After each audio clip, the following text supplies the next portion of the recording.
ഈ ഇത്തരം ഇപ്പോൾ അനാശാസ്യങ്ങൾ പല മസാജിങ് സെൻ്ററുകളിൽ നടക്കുന്നുണ്ട്. പല പെൺകുട്ടികളും ആത്മഹത്യ ചെയ്യുന്നുണ്ട്. കാരണം തൻ്റെ ജീവിതം ആദ്യം ഇതിൻ്റെ ഒരു പുറംമൂടി കണ്ട്, അല്ലെങ്കിൽ ഇതിൽ നിന്ന് കഴിയുമ്പോൾ പണം ഒരുപാട് പൈസ കയ്യിൽ വരുന്നത് കണ്ട് ഇതിലേക്ക് പോകുന്നതാണ്. പിന്നീട് തൻ്റെ ജീവിതം താനായി തന്നെ നശിപ്പിച്ച് കളഞ്ഞല്ലോ എന്നുള്ള ഒരു ചില പെൺകുട്ടികളുടെ മനസ്സിൽ, ഇപ്പോഴത്തെ ന്യൂ ജെൻ പെൺകുട്ടികളുടെ എല്ലാവരുടെയും അല്ല, ചില പെൺകുട്ടികളുടെ മനസ്സിൽ അത്തരം തോന്നലുകൾ ഉണ്ടാവുകയും അവർ ആത്മഹത്യയിലേക്ക് നീങ്ങുകയും ചെയ്യുന്ന ഒരവസ്ഥയുണ്ട്.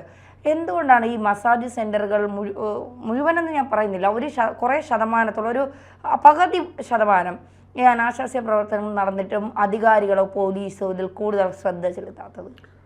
സ്വാഭാവികമായിട്ടും ഇതിൻ്റെ ഒരു മുതലാളിമാർ എന്ന് പറയുന്നത് അവരൊരു വലിയ ലോബി തന്നെയായിരിക്കും. അവർക്ക് രാഷ്ട്രീയ, സാമൂഹിക, സാംസ്കാരിക രംഗങ്ങളിലൊക്കെ വലിയ സ്വാധീനം ചെലുത്താൻ കഴിവുള്ളവരായിരിക്കും.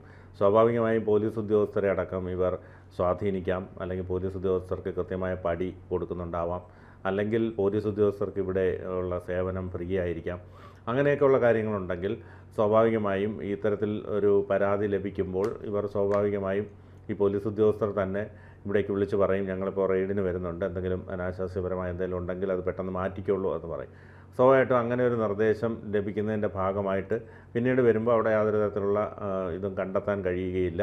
അപ്പോൾ അവർ ഈ പരാതി നൽകിയ ആളിനോട് പറയും, ഞങ്ങളവിടെ ഇൻസ്പെക്ഷൻ നടത്തി, പക്ഷേ അവിടെ ഒന്നും യാതൊരു വിധത്തിലുള്ള മോശം രീതിയിലുള്ള ഒന്നും കണ്ടെത്താൻ കഴിഞ്ഞില്ല, അവിടെ നിയമപരമായി തന്നെയാണ് പ്രവർത്തിക്കുന്നതെന്ന് പറയാൻ കഴിയും.